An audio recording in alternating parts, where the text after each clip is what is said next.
Under which act was the power to govern India transferred from the East India Company to the British crown.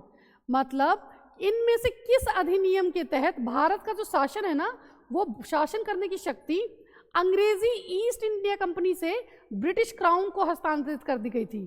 तो आपको पता होगा कि 1857 का जो आपका विद्रोह हुआ था, उसके बाद ही आपका जो ये शक्ति का जो ट्रांसफर हुआ था, या जो ये पावर ट्रांसफर हुआ था, वो कैसे हुआ था? ईस्ट इंडिया कंपनी से चला गया था क्राउन के हाथों में, है ना।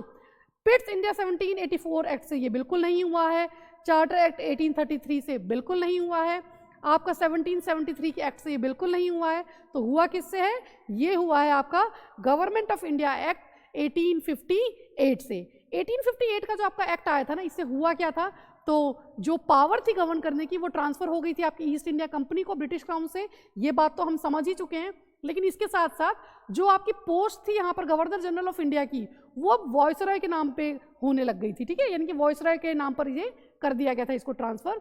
और दूसरी बात कि जो 1858 का ये जो एक्ट था ना, 1858 का जो ये एक्ट था, इसे क्या कहा जाता था? इसे कहा जाता था an act for the betterment of government of India. मतलब ये इंडिया के गवर्नमेंट को बेटर करने के लिए लेके आए थे। और उस टाइम पर जो प्रधानमंत्री थे वो कौन थे?